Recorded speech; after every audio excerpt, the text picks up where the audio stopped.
secara peraturan bahwa faktur pajak itu harus diterbitkan pada saat PPN terutang. Resikonya adalah faktur pajaknya dianggap tidak lengkap.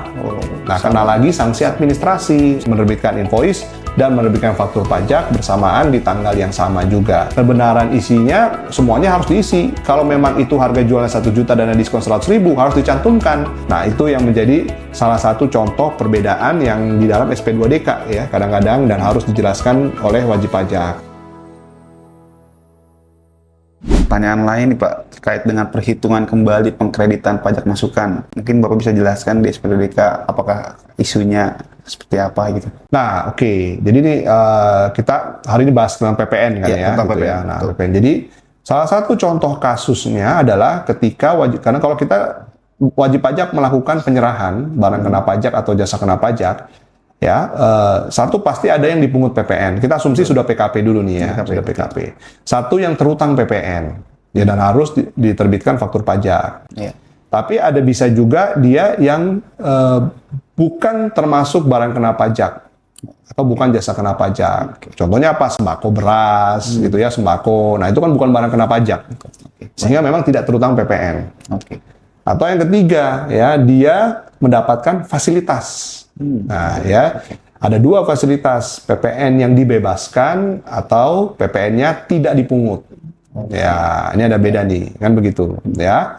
Nah, kalau dibebaskan dia artinya memang dianggap penyerahannya itu dibebaskan, tidak ada PPN, gitu. Kalau tidak dipungut, berarti apa artinya? Dia sebenarnya ada PPN-nya, cuma dia tidak dipungut. Nah, bedanya apa? Bedanya kalau dia faktur pajaknya penyerahan barang kena pajaknya termasuk dalam fasilitas PPN yang tidak dipungut, berarti pajak masukannya masih boleh untuk dikreditkan gitu. Kenapa? Karena kalau tidak dipungut itu sebenarnya PPN-nya ada ketika dia melakukan penjualan tapi mendapatkan fasilitas PPN yang tidak dipungut gitu ya. Tapi kalau yang dibebaskan memang PPN-nya tidak ada gitu, sederhananya dibebaskan. Berarti pajak masukannya ya logikanya tidak boleh dikreditkan dong ketika dia membeli dari supplier. Karena ketika dia melakukan penjualan ke customer-nya kan dibebaskan, alias memang dianggap tidak ada gitu, mendapatkan fasilitas. Jadi bedanya itu ya. Satu yang tidak dipungut boleh dikreditkan pajak masukan terkait dengan penjualan itu. Kalau yang dibebaskan pajak masukannya tidak boleh. Nah, kembali ke sini ya. Jadi ini penghitungan pengkreditan itu adalah terkait dengan pajak masukannya. Nah, jadi kantor pajak atau secara peraturan ya, kalau kita lihat logikanya adalah kan kalau PPN itu sistem pengkreditan di sini di Indonesia menganut crediting method gitu ya. Jadi kalau kita dari penjualan ada pajak keluaran, berarti kalau pembelian ada pajak masukan namanya ya. Jadi yang harus disetor wajib pajak adalah selisih apabila pajak keluarannya atau PPN keluaran lebih besar kan dari PPN masukannya. Jadi PPN masukan yang bisa dikreditkan. Nah, berarti sekarang logikanya begini. Kalau ternyata ketika kita melakukan penjualan, contohnya penjualan beras, begitu kan ya, kan berarti PPN-nya tidak ada, karena bukan termasuk barang kena pajak. Berarti pajak masukan untuk kegiatan operasi kamu, asumsi nggak ada transaksi lainnya, cuma jual beras doang gitu ya. Nah, tapi kan dia juga bisa beli meja, beli kursi, beli yang lain juga kan, itu dari vendor kan ada PPN-nya juga. Nah, kantor pajak, kalau kamu cuma jualannya beras, berarti kan semuanya tidak terutang PPN. Berarti pajak masukannya kan tidak boleh dikreditkan. Nah, tapi beda nih sekarang. Satu jual beras, benar-benar beras. Satu jual, ya kan? Satunya lagi mungkin dia ada penjualan plastik. Nah, plastik butuh berasnya kan begitu. Kalau penjualan plastik terutang PPN kan. Nah, berarti logikanya apa? Kalau dia jual beras yang tidak terutang PPN, plastik terutang PPN. Nah, berarti kalau ada dua jenis penyerahan yang satu terutang tidak terutang seperti itu, pajak masukannya fairnya adalah juga harus diproporsi dong, kan begitu ya. Jangan kamu klaim semua. Kan kamu ada omset dari jualan beras sama jualan plastik, sedangkan jualan beras kan tidak ada PPN-nya, tapi jualan plastik ada PPN-nya. Berarti anggap aja kalau misalkan 5 miliar berarti kan 50% setahun gitu ya. Berarti pajak masukan yang boleh dikreditkan juga hanya 50% gitu. Jadi karena logikanya begitu, kantor pajak biar fair. Nah, sehingga wajib pajak sangat disarankan Satu, kalau tidak mau menggunakan proporsi seperti tadi kan diproporsi ya. Dua, melakukan pencatatan terpisah. Oh, benar terpisah. Jadi mana biaya-biaya yang ada pajak masukan untuk menjual plastik, mana yang melakukan penjualan untuk beras, sehingga PPN-nya kita bisa mengidentifikasi dengan jelas. Ya, alias pembukuannya terpisah gitu ya. Bukan double bookkeeping, bukan ya, tapi dipisahkan mana biaya-biaya untuk menjual beras, mana biaya-biaya untuk menjual plastik yang tadi terutang PPN. Mungkin akunnya ya, akun-akun buat Akun-akunnya betul dipisah gitu ya. Jadi pembagian biaya di dalam pencatatan di dalam pembukuan ya, di dalam pembukuan dari wajib pajak yang bersangkutan dipisah biaya-biayanya. Pertanyaan terkait dengan PPN ya, khususnya dengan pemungut PPN. Kita kan dipungut oleh pemungut PPN, otomatis kita udah setorkan kan PPN-nya. Jadi transaksi dengan pemungut PPN. Betul, ya, contohnya dengan kementerian lembaga ya, atau dengan BUMN yang sudah ditunjuk sebagai pemungut PPN. Ya, gitu. betul. Oke, pertanyaannya? Saat kita sudah setorkan, otomatis harusnya udah dipungut, sudah diberikan kepada pemungut PPN, harusnya kita udah selesai tuh, udah dibayarkan. Tapi saat setelah kantor pajak melakukan pengecekan, ternyata itu belum dibayarkan, belum distorkan oleh pemungut PPN, dan kita ikut kena imbasnya di SPDK juga. Itu bagaimana, Pak?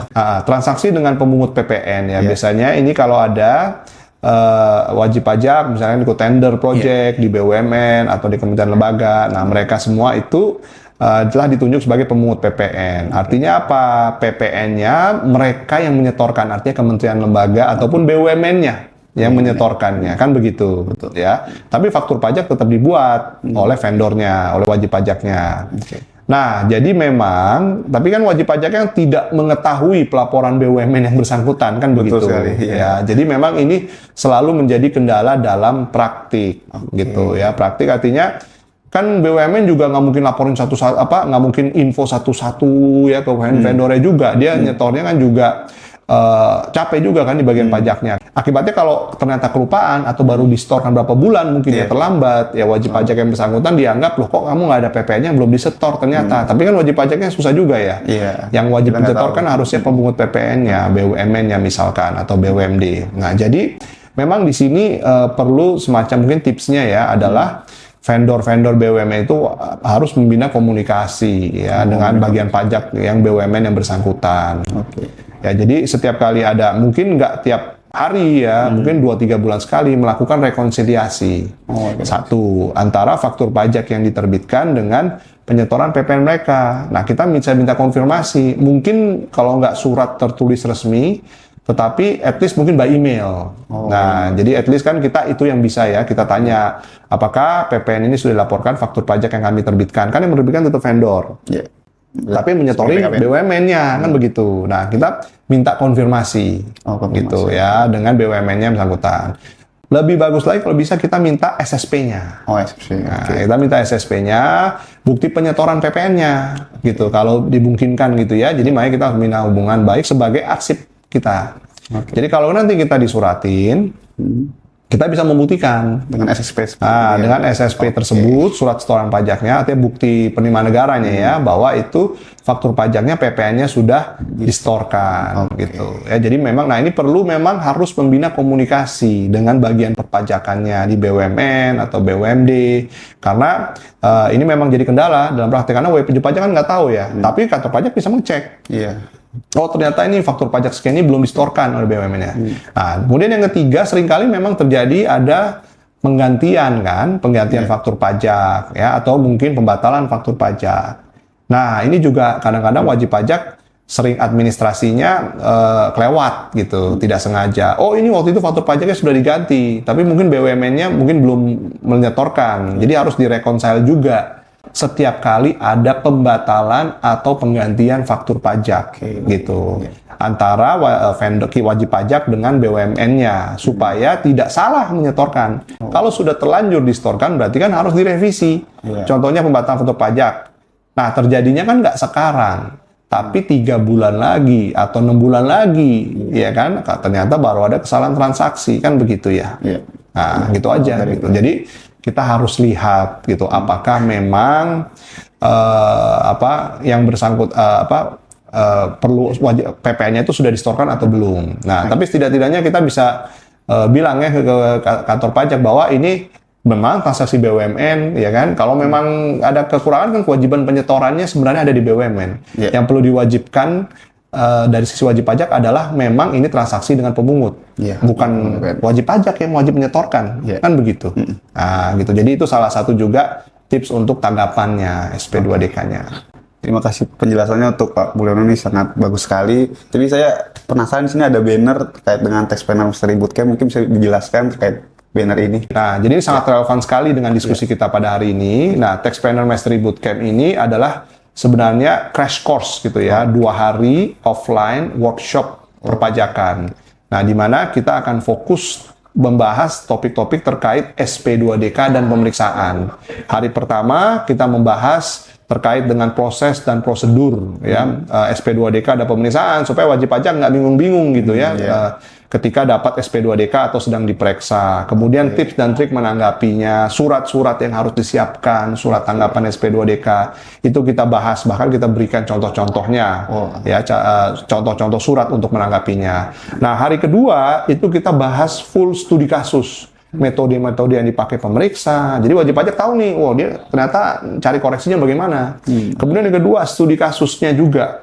Ya, contoh-contoh koreksi pemeriksa. Nah, kita akan bahas, tadi kita baru bahas mungkin beberapa ya, tapi ada 30 lebih nanti. Kita bahas studi kasus baik wajib pajak orang pribadi maupun wajib pajak badan gitu. Nah, kita akan kupas koreksinya seperti apa, tips dan triknya bagaimana menanggapinya, dokumen apa yang harus disiapkan. Nah, kita akan bahas kupas semua tuh di dalam 2 hari dengan harapan supaya wajib pajak ketika dapat SP2DK atau diperiksa bisa menghandle SP2DK dan pemeriksaannya itu dengan baik dan tentu saja mendapatkan hasil yang baik. Nah, kebetulan ini seatnya terbatas ya, biasanya kita kelasnya kecil nggak banyak supaya lebih intens. Nah, kalau memang ada yang ingin mendaftar, segera nih bisa mendaftar ke nomor yang ada di video ini ya, atau yang ada di caption. Nah, ada early bird offer juga ya, khusus untuk bulan ini ada early bird offer juga, nanti bisa segera kontak ke admin kita supaya bisa dapat bonus yang menarik. Oke, baik, terima kasih banyak Pak Mulyono untuk penjelasannya. Nah, itu penjelasan terkait program Tax Planner Mastery Bootcamp dari Pak Mulyono. Bagi para wajib pajak semua yang ingin mendaftar dan tertarik dengan program ini, bisa klik link pada caption di bawah ini. Yuk, buruan daftar karena kuota terbatas.